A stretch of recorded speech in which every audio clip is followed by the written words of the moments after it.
Welcome to Aravinda కథలు.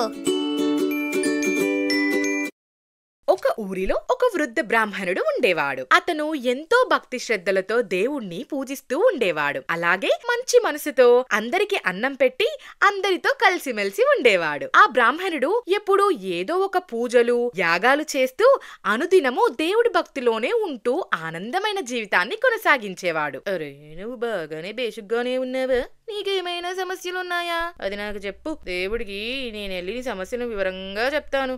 ప్రతిరోజు నువ్వు దేవుడికి పూజలు చెయ్యి, అది చాలు. మీరు చెప్పేది నిజమే గురువుగారు. నేను మీరు చెప్పినట్టే రోజు దేవుడికి పూజలు చేస్తాను. అలాగే మీ దారిలోనే ప్రయాణం చేస్తాను. అలా బ్రాహ్మణుడు ఊరిలో వారందరితో చెలాకీగా మాట్లాడుతూ ఆనందంగా వారి సమస్యలను పరిహారం చెప్తూ గుడిలో దేవుడికి పూజలు చేస్తూ రోజులు గడిపేవాడు. అతను రోజు అందరికీ పూజలు యాగాలు చేస్తూ వారు ఇచ్చే బహుమతులను స్వీకరించేవాడు. అతనికి అదే నెలసరి ఆదాయంగా ఉండేది. అలా వచ్చే డబ్బులతో సంతోషంగా ఉండేవాడు. అయితే ఒక రోజు ఆ బ్రాహ్మణుడు ఒక పెద్ద యజ్ఞం మొదలు పెట్టాడు. అతను భక్తి శ్రద్ధలతో ఆ యజ్ఞాన్ని చేసినందుకు అతనికి చాలా బహుమతులు ఇస్తారు. అలాగే ఆ యజ్ఞంలో పాల్గొన్న కొంతమంది అతనికి ఒక మేక పిల్లను బహుమానంగా ఇస్తారు. గురువు గారు, మీరు ఎంతో భక్తి శ్రద్ధలతో ఈ యజ్ఞాన్ని చేశారు. ఇది మా అందరికీ సంతృప్తిని కలిగించింది. మీకు ఎన్ని బహుమతులు ఇచ్చినా తక్కువే. కాబట్టి ఈ మేకను కూడా బహుమానంగా స్వీకరించండి. అదేంటి?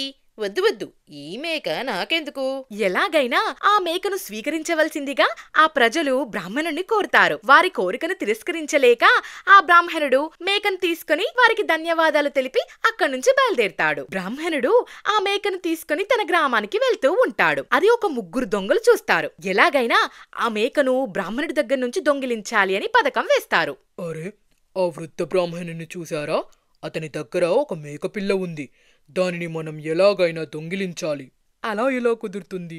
మనం అతని దగ్గర నుండి ఆ మేకను లాక్కొని వెళ్తే ఆ బ్రాహ్మణుడు అరుస్తాడు. అది విని ఊరి ప్రజలు వచ్చి మనని శిక్షిస్తారు. కాబట్టి మనం అలా చేయలేము. అయితే మేక మనం తీసుకెళ్ళాలి, బ్రాహ్మణుడు అరవకూడదు అంటావు, అంతేనా? అవును. అయితే నేను చెప్పినట్టు మీరు చెయ్యండి అని వారికి ఒక సలహా చెప్తాడు. అది విని మిగిలిన దొంగలు సరే అని వెళ్తారు. ఆ బ్రాహ్మణుడు మేకతో వెళ్తుండగా దారి మధ్యలో మొదటి దొంగ వచ్చి బ్రాహ్మణుని పలకరించి ఇలా మాట్లాడతాడు. ఓ బ్రాహ్మణుడా, నీ దగ్గర ఉన్న ఈ కుక్కపిల్ల భలే ఉందే. ఇది నీ పెంపుడు జంతువా? మనుషుల్ని కరవదు కదా అని అడుగుతాడు. అది విని బ్రాహ్మణుడు ఆశ్చర్యపోయి, ఇది కుక్కంటావేంటి? ఇది మేక కదా. నీకు కుక్కకి మేకకి తేడా తెలీదు సుమా?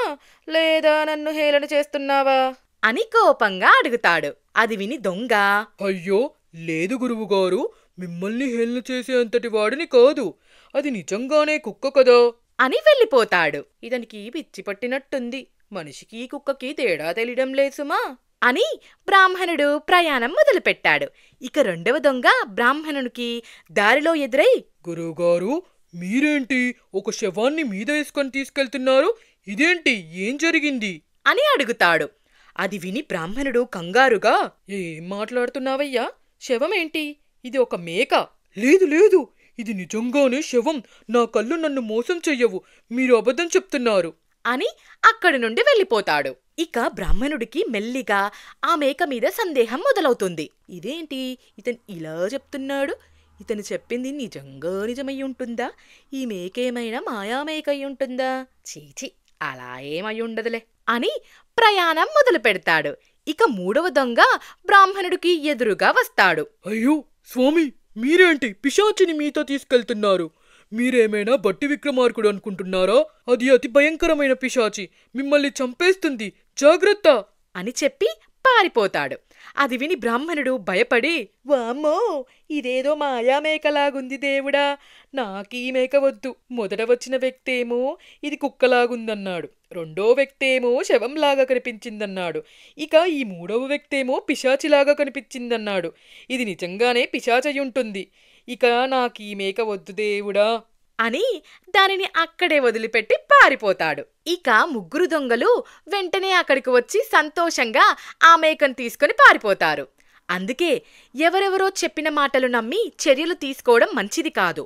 మనసును స్థిరంగా ఉంచుకొని నిజాన్ని తేల్చుకునే వరకు నిర్ణయాలు తీసుకోకూడదని ఈ కథ నిరూపించింది. అరే బాబు, సబ్స్క్రైబ్ చేయండి.